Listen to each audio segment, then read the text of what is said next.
شروع اللہ کے نام سے جو بڑا مہربان نہایت رحم والا ہے۔ السلام علیکم، ہمارے اس چینل میں آپ سب کو خوش آمدید۔ ہمارے پیارے رسول حضرت محمد مصطفیٰ صلی اللہ علیہ وآلہ وسلم نے فرمایا، بیماری میں صبر و شکر کا دامن تھامنا انسان کو گناہوں سے اس دن کی طرح پاک کر دیتا ہے جس دن وہ پیدا ہوا تھا۔ تو ہمیں اور آپ کو ہمیشہ صبر کا دامن تھامے رکھنا چاہیے۔ چلیں آگے چلتے ہیں۔ اللہ تعالیٰ کا بھی اپنے نیک بندوں کو شدید مشکلات میں مبتلا کر کے آزماتے ہیں کہ میرا وہ بندہ کتنا صبر کرتا ہے۔ مصیبت کے عالم میں بھی کوئی شکوہ زبان پر نہیں لاتا، اور کبھی اللہ تعالیٰ بہت مال و دولت عطا کر کے آزماتے ہیں کہ میرا بندہ کتنا شکر ادا کرتا ہے۔ آج ہم اس ویڈیو میں حضرت ایوب علیہ السلام کا تذکرہ کریں گے کہ کیسے اللہ تعالیٰ نے حضرت ایوب علیہ السلام کو آزمایا۔ حضرت ایوب علیہ السلام کے والد کا نام انوش تھا۔ آپ حضرت اسحاق علیہ السلام کے بیٹے عائش کی اولاد سے ہیں۔ حضرت ایوب علیہ السلام کی زوجہ یعنی بیوی کا نام رحمتات ہے، جو حضرت یوسف علیہ السلام کے بیٹے ابراہیم کی بیٹی تھیں۔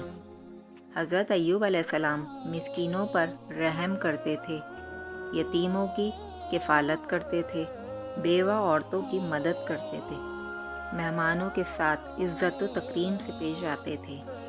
اللہ تعالیٰ نے حضرت ایوب علیہ السلام کو آزمائش سے پہلے آپ کو مال و دولت سے نوازا ہوا تھا۔ کھیتی باڑی، باغ وغیرہ، غرض یہ کہ ہر قسم کے جانور یعنی بھیڑ، بکریاں، گائیں، بھینس وغیرہ کی کثرت تھی۔ 500 غلام خدمت گزاری کے لیے تھے۔ حضرت ایوب علیہ السلام کے 7 بیٹے اور 7 بیٹیاں تھیں۔ حضرت ایوب علیہ السلام کو پہلے آرام و صحت، مال و دولت، اولاد اور ہر طرح کی خوشیاں عطا کر کے آزمایا، مگر اس میں بھی حضرت ایوب علیہ السلام نے عظیم کامیابی حاصل کی۔ اس کے بعد آزمائش کا دوسرا دور شروع ہوا کہ زمین کے نیچے سے قدرتی آنکھ نے حضرت ایوب علیہ السلام کے باغات، کھیتیاں، اونٹ، بکریاں، چرواہے جل کر راکھ ہو گئے۔ جب آپ کو معلوم ہوا تو آپ نے کہا، یہ مال و دولت اللہ تعالیٰ نے عطا کیے تھے، وہی ان سب کا مالک حقیقی ہے۔ اللہ تعالیٰ کو حق پہنچتا ہے، جب چاہے لے لے، مجھے اس بارے میں گلہ شکوہ کرنے کا کوئی حق نہیں ہے۔ پھر اس کے بعد یہ ہوا کہ حضرت ایوب علیہ السلام کی اولاد ایک مکان میں تھی۔ اس مکان میں وہاں زلزلہ آیا، مکان گر گیا، آپ کی اولاد فوت ہو گئی۔ مکان کی چھت اور دیوار گرنے سے آپ کے بچوں پر کیا بیتی ہوگی، لیکن یہ حال سن کر بھی آپ نے صبر کا کمال مظاہرہ کیا۔ وہی الفاظ دہرائے کہ سب کچھ اللہ تعالیٰ کا ہے، جو چاہیں کریں۔ اس کے بعد آپ کے جسم میں شدید حرارت، گرمی سے ایسا اثر ہوا، یہ محسوس ہوتا کہ آپ کے جسم میں آگ کے شعلے بھڑک اٹھے ہیں۔ سر سے لے کر پاؤں تک آبلے پڑ گئے، شدید کھجلی ہونے لگی، ناخنوں سے جسم کو کھجاتے رہے، جسم شدید زخمی ہو گیا، زخموں سے بدبو آنے لگی، اس میں کیڑے پڑ گئے، جسم میں صرف آنکھیں، دل اور زبان محفوظ رہے تھے۔ ایک روایت میں بیان کیا گیا ہے کہ حضرت ایوب علیہ السلام کے جسم سے اگر کوئی کیڑا نیچے گر جاتا تو آپ اسے پھر سے اٹھا کر اسے اپنی جگہ پر رکھ دیتے اور کہتے کہ اللہ تعالیٰ نے جو رزق تمہیں دیا ہے وہ کھائیں۔ اللہ اکبر، کیا شان مبارک ہے! انبیاء علیہ السلام کی کتنی شدید آزمائش میں بھی حضرت ایوب علیہ السلام نے صبر کیا۔ حضرت ایوب علیہ السلام کی بیماری نے جب شدت اختیار کی تو اس مشکل وقت میں تمام رشتہ داروں نے آپ کا ساتھ چھوڑ دیا۔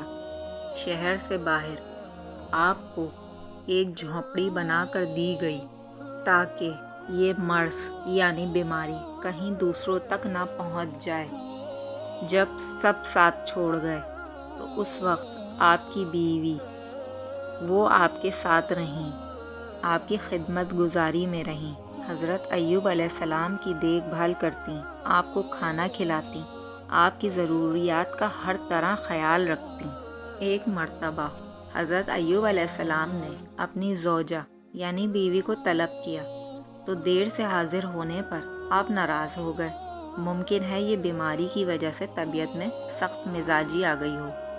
اس بارے میں مفسرین نے ایک وجہ بیان کی ہے کہ شیطان آپ کی بیوی کے پاس طبیب کی شکل میں آیا اور کہنے لگا کہ تمہارے شوہر بہت بڑی تکلیف میں مبتلا ہیں، اگر تم چاہتی ہو تو میں انہیں دوا دیتا ہوں جس سے وہ ٹھیک ہو جائیں گے۔ جب وہ صحت مند ہو جائیں گے تو وہ اس کے بدلے میں میرا شکریہ صرف ان الفاظ میں ادا کریں گے کہ تو نے مجھے شفا دی ہے۔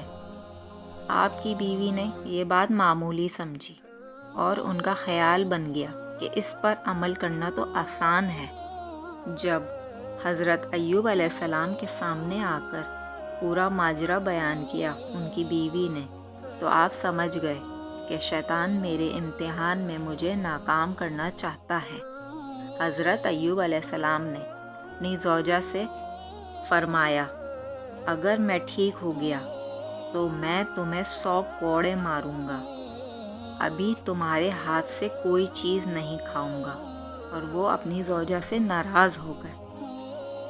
اسی وجہ سے حضرت ایوب علیہ السلام نے اللہ تعالیٰ کی بارگاہ میں عرض کیا کہ مجھے شیطان نے تکلیف اور ایذا لگا دی۔ قرآن پاک میں سورہ انبیاء آیت نمبر 83-84 میں ارشاد ہے کہ اللہ رب العزت ارشاد فرماتے ہیں، اور ایوب کو یاد کرو جب اس نے اپنے رب کو پکارا کہ مجھے تکلیف پہنچی، اور تو سب رحم کرنے والوں سے بڑھ کر رحم کرنے والا ہے، تو ہم نے ان کی دعا سن لی اور ان کی تکلیف دور کر دی، اور ہم نے اسے اس کے گھر والے اور ان کے ساتھ اتنے ہی عطا کیے اپنے پاس سے رحمت فرما کر، اور بندگی والوں کے لیے نصیحت ہے۔ حضرت ایوب علیہ السلام کو حکم ہوا کہ اپنا پاؤں زمین پر مارو تو اس سے چشمہ فوارہ جاری ہوگا، اس سے پانی پیو اور نہاؤ، تمہیں شفا حاصل ہوگی۔ حضرت ایوب علیہ السلام کو نہانے سے ظاہری جسم کی تمام بیماریوں سے شفا حاصل ہو گئی، اور پانی پینے سے جسم کے اندر تمام بیماریوں سے شفا مل گئی۔ اللہ تعالیٰ نے حضرت ایوب علیہ السلام کو جنتی لباس عطا فرمایا۔ حضرت ایوب علیہ السلام زیب تن کر کے ایک طرف ہو کر بیٹھ گئے۔ آپ کی زوجہ آئیں تو انہوں نے آپ کو نہیں پہچانا، وہ آپ ہی سے پوچھنے لگیں، اے اللہ کے بندے، یہاں ایک بیمار شخص تھا، وہ کہاں گئے؟ پھر حضرت ایوب علیہ السلام نے فرمایا، اللہ تعالیٰ تم پر رحم کرے، میں ہی ایوب علیہ السلام ہوں، اللہ تعالیٰ نے مجھے شفا عطا کر دی ہے، مال و اولاد واپس مل گئے ہیں، اب تندرست ہونے پر قسم کو پورا کرنا لازم تھا۔ حضرت ایوب علیہ السلام نے بھی اللہ کی رضا کے لیے قسم اٹھائی تھی، لیکن ان کی بیوی نے بھی اللہ کی رضا کے خاطر ہی اپنے شوہر کو اس وقت خدمت کی جب سب لوگ آپ کو چھوڑ چکے تھے۔ اس طرح اللہ تعالیٰ نے دونوں کی اس ادا کو پسند کیا، نہ نبی کو منع کیا اور نہ ان کی زوجہ کو کوڑے لگنے دیے۔ سورہ صاد آیت نمبر 44 میں اللہ تعالیٰ نے ارشاد فرمایا کہ اپنے ہاتھ میں ایک جھاڑو لے کر اس سے مار دو اور قسم نہ توڑ، بے شک ہم نے اسے صابر پایا۔ یہ اللہ تعالیٰ کی شان کریمی ہے کہ اس نے خود اپنے فضل و کرم سے حضرت ایوب علیہ السلام کو یہ اجازت دی، ورنہ کوئی اور انسان ایسی قسم اٹھائے تو اس طرح جھاڑو مارنے سے قسم پوری نہیں ہوگی، بلکہ انسان کے لیے یہ لازم ہوگا کہ وہ قسم کو توڑے اور کفارہ ادا کرے۔ یہ تھا حضرت ایوب علیہ السلام کا صبر کا تذکرہ کہ کس طرح انہوں نے صبر کر کے اللہ تعالیٰ کی آزمائش کو پورا کیا۔